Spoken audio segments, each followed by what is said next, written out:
दोस्तों, दुनिया इस वक्त अनिश्चितता और तनाव के ऐसे दौर से गुजर रही है जहां हर दिन एक नई रणनीतिक हलचल सामने आ रही है। कहीं युद्ध की आग धधक रही है, कहीं हथियारों की होड़ तेज हो चुकी है, तो कहीं समुद्री इलाकों में ताकत दिखाने की खुली प्रतिस्पर्धा चल रही है। ऐसे माहौल में नई दिल्ली में हुई भारत और जापान की अहम कूटनीतिक मुलाकात ने साफ संकेत दे दिया है कि आने वाला समय सिर्फ बयानबाजी से नहीं बल्कि तैयारी से तय होगा। नई दिल्ली में आयोजित 18वां इंडिया जापान स्ट्रेटेजिक डायलॉग केवल एक औपचारिक बैठक नहीं थी। यह वह मंच था जहां सुरक्षा, हथियारों, समुद्री रणनीति, तकनीक और भविष्य की चुनौतियों पर गंभीर और स्पष्ट चर्चा हुई। भारत की ओर से विदेश मंत्री एस जयशंकर ने दो टूक शब्दों में कहा कि भारत और जापान का रिश्ता अब पारंपरिक कूटनीति से बहुत आगे निकल चुका है। अब यह संबंध रणनीतिक गहराई और साझा तैयारी पर आधारित है। इस संवाद का सबसे बड़ा फोकस इंडो पैसिफिक क्षेत्र रहा। आज वैश्विक शक्ति संतुलन का केंद्र यही इलाका बन चुका है।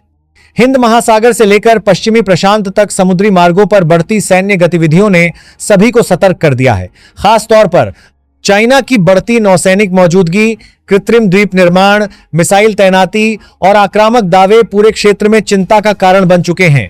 भारत और जापान दोनों ने स्पष्ट रूप से माना कि अगर समय रहते संतुलन नहीं बनाया गया तो आने वाले सालों में हालात और जटिल हो सकते हैं। समुद्री सुरक्षा, नौसैनिक निगरानी और साझा अभ्यास को इसलिए प्राथमिकता दी गई। यह सहयोग केवल द्विपक्षीय नहीं है। इंडो पैसिफिक में नियम आधारित व्यवस्था बनाए रखने के लिए क्वाड्रिलैटरल सिक्योरिटी डायलॉग यानी क्वाड एक अहम मंच बन चुका है। इसमें भारत, जापान, अमेरिका और ऑस्ट्रेलिया शामिल है। क्वाड के जरिए संयुक्त नौसैनिक अभ्यास, आपदा प्रबंधन सहयोग, समुद्री सुरक्षा और टेक्नोलॉजी साझेदारी को मजबूत किया जा रहा है। हथियारों की इंटरऑपरेबिलिटी यानी एक दूसरे के सिस्टम के साथ तालमेल बैठाने की क्षमता पर भी काम हो रहा है। इसका मतलब साफ है, भविष्य की लड़ाई केवल ताकत से नहीं बल्कि समन्वय से जीती जाएगी। दूसरे विश्व युद्ध के बाद जापान ने अपने संविधान में सैन्य सीमाएं तय कर दी थी, लेकिन अब खतरे बदल चुके हैं। क्षेत्रीय सुरक्षा वातावरण ने जापान को अपनी रक्षा नीति पर पुनर्विचार करने के लिए मजबूर किया है। आधुनिक मिसाइल सिस्टम, एयर डिफेंस और समुद्री हथियारों पर निवेश बढ़ाया जा रहा है। जापान अब केवल रक्षात्मक सोच तक सीमित नहीं रहना चाहता, वह जवाबी क्षमता विकसित करने पर भी खुलकर चर्चा कर रहा है। यह एशिया के रणनीतिक संतुलन में बड़ा बदलाव है।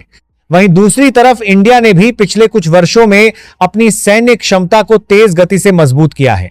स्वदेशी मिसाइल कार्यक्रम, आधुनिक नौसैनिक युद्धपोत, पनडुब्बी क्षमता और वायुसेना के आधुनिकीकरण ने भारत को क्षेत्रीय ताकत के रूप में स्थापित किया है। मालाबार जैसे संयुक्त नौसैनिक अभ्यास, मालाबार एक्सरसाइज इस बढ़ते भरोसे और रणनीतिक समन्वय का उदाहरण है। इन अभ्यासों में जटिल समुद्री अभियानों, पनडुब्बी रोधी युद्ध और उन्नत सामरिक समन्वय का अभ्यास किया जाता है। भले ही यूनाइटेड स्टेट्स खुलकर अपनी सैन्य ताकत दिखाता हो, लेकिन चीन की तेज सैन्य और तकनीकी प्रगति ने उसे भी सतर्क कर दिया है।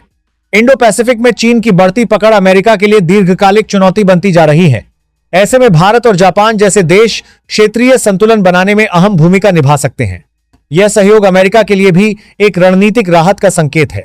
इस बैठक में यह भी स्पष्ट हुआ कि आज की दुनिया में अर्थव्यवस्था और सुरक्षा एक दूसरे से अलग नहीं है। यदि युद्ध के समय सप्लाई लाइन टूट जाए तो सेना कमजोर पड़ जाती है। उसी तरह अगर वैश्विक सप्लाई चेन बाधित हो जाए तो अर्थव्यवस्था पर गहरा असर पड़ता है। चीन पर अत्यधिक निर्भरता को लेकर खुलकर चर्चा हुई।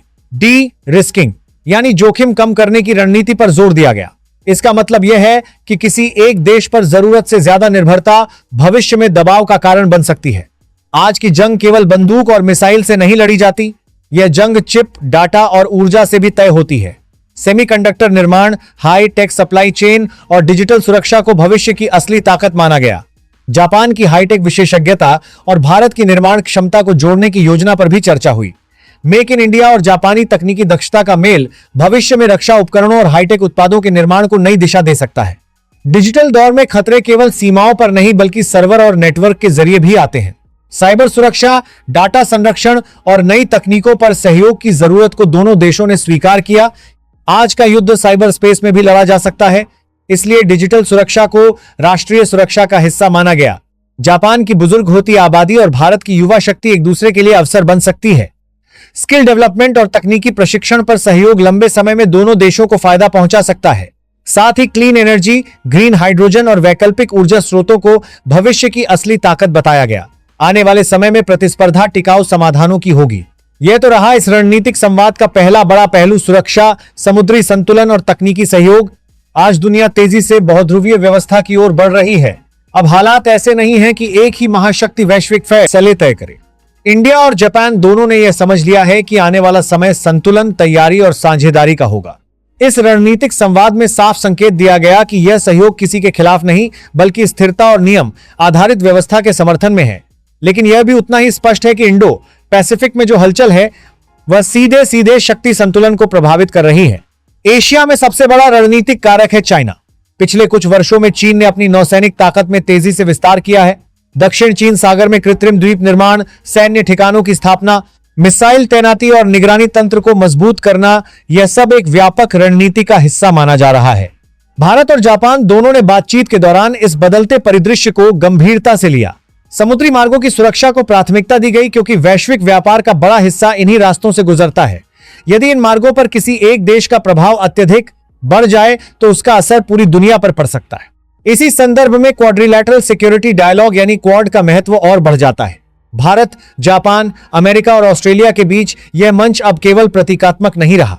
संयुक्त सैन्य अभ्यास, समुद्री निगरानी, आपदा प्रबंधन सहयोग और तकनीकी साझेदारी, इन सभी क्षेत्रों में ठोस काम हो रहा है। क्वाड का उद्देश्य खुलकर किसी देश का नाम लेना नहीं है, लेकिन इंडो पैसिफिक में संतुलन बनाए रखना इसका केंद्रीय लक्ष्य माना जाता है। यहां एक और अहम खिलाड़ी है यूनाइटेड स्टेट्स। अमेरिका खुलकर इंडो पैसिफिक में अपनी सैन्य मौजूदगी बनाए हुए है, लेकिन चीन की तेज सैन्य और तकनीकी प्रगति उसे भी सतर्क कर रही है। भारत और जापान का आपसी तालमेल अमेरिका के लिए रणनीतिक रूप से सकारात्मक संकेत है। इससे क्षेत्रीय संतुलन बनाने में सहयोग मिलता है। लेकिन भारत और जापान दोनों ही अपनी स्वतंत्र रणनीतिक सोच को बनाए रखना चाहते हैं। वे किसी एक धड़े में बंधने की बजाय संतुलित और बहुआयामी नीति पर जोर दे रहे हैं। दूसरे विश्व युद्ध के बाद जापान ने सैन्य आक्रामकता से दूरी बना ली थी, लेकिन अब बदलते हालात ने उसे अपनी रक्षा नीति में संशोधन करने के लिए प्रेरित किया है। आधुनिक मिसाइल सिस्टम, एयर डिफेंस और जवाबी क्षमता पर निवेश बढ़ाना इस बदलाव का संकेत है। यह परिवर्तन केवल जापान की सुरक्षा तक सीमित नहीं है, इसका असर पूरे एशिया पर पड़ेगा। भारत के साथ रक्षा, तकनीक और समुद्री सहयोग बढ़ने से यह साझेदारी और मजबूत होगी। भारत ने पिछले कुछ वर्षों में रक्षा उत्पादन में आत्मनिर्भरता पर जोर दिया है। स्वदेशी मिसाइल, आधुनिक युद्धपोत, ड्रोन और उन्नत वायु रक्षा प्रणाली, ये सभी संकेत हैं कि भारत केवल आयात पर निर्भर नहीं रहना चाहता। जापान की हाईटेक क्षमता और भारत की निर्माण शक्ति का मेल आने वाले समय में रक्षा उत्पादन को नई दिशा दे सकता है। इससे न केवल दोनों देशों की सुरक्षा मजबूत होगी, बल्कि आर्थिक अवसर भी बढ़ेंगे। रणनीतिक संवाद में साफ तौर पर स्वीकार किया गया कि आर्थिक निर्भरता भी एक प्रकार का जोखिम है। चीन पर अत्यधिक निर्भरता को लेकर चिंता सामने आई। डी रिस्किंग की रणनीति का मतलब है सप्लाई चेन को विविध बनाना, ताकि किसी एक देश की नीति या दबाव पूरी व्यवस्था को प्रभावित न कर सके। सेमीकंडक्टर, इलेक्ट्रॉनिक्स और हाई टेक मैन्युफैक्चरिंग जैसे क्षेत्रों में सहयोग बढ़ाने की दिशा में चर्चा हुई। यह केवल आर्थिक कदम नहीं, बल्कि दीर्घकालिक रणनीतिक तैयारी है। आज की लड़ाई केवल समुद्र या जमीन पर नहीं लड़ी जाती। साइबर स्पेस और डिजिटल नेटवर्क भी रणनीतिक क्षेत्र बन चुके हैं। साइबर सुरक्षा, डाटा संरक्षण और उन्नत तकनीक पर सहयोग की जरूरत दोनों देशों ने महसूस की। डिजिटल ढांचे की सुरक्षा को राष्ट्रीय सुरक्षा का हिस्सा माना गया। आने वाले समय में तकनीकी श्रेष्ठता ही असली शक्ति का आधार बनेगी। ऊर्जा भी रणनीति का अहम हिस्सा बन चुकी है। क्लीन एनर्जी, ग्रीन हाइड्रोजन और वैकल्पिक स्रोतों पर सहयोग बढ़ाने की दिशा में सकारात्मक संकेत मिले। आने वाले वर्षों में प्रतिस्पर्धा केवल संसाधनों की नहीं, बल्कि टिकाऊ और पर्यावरण अनुकूल समाधानों की होगी। भारत और जापान इस दिशा में मिलकर काम करने की तैयारी दिखा रहे हैं। रणनीतिक संवाद में यह भी संकेत मिला कि दोनों देश अफ्रीका और दक्षिण पूर्व एशिया जैसे क्षेत्रों में मिलकर विकास परियोजनाओं और बुनियादी ढांचे में सहयोग कर सकते हैं। यह कदम केवल आर्थिक नहीं, बल्कि भू राजनीतिक दृष्टि से भी अहम होगा। अब सबसे बड़ा सवाल, क्या यह साझेदारी एशिया के शक्ति संतुलन को बदल देगी?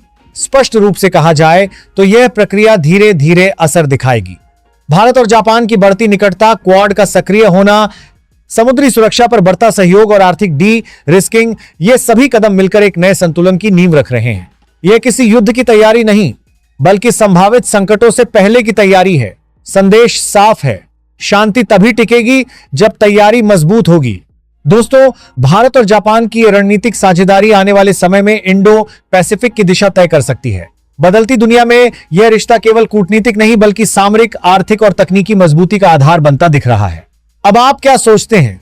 क्या यह साझेदारी चीन के बढ़ते प्रभाव के बीच संतुलन बना पाएगी? क्या एशिया में एक नया शक्ति समीकरण बन रहा है? अपनी राय जरूर कमेंट कीजिए और इस चैनल को लाइक एंड सब्सक्राइब कर लीजिए ताकि इसी तरह को अपडेट्स आपको मिलती रही। जय हिंद, जय भारत।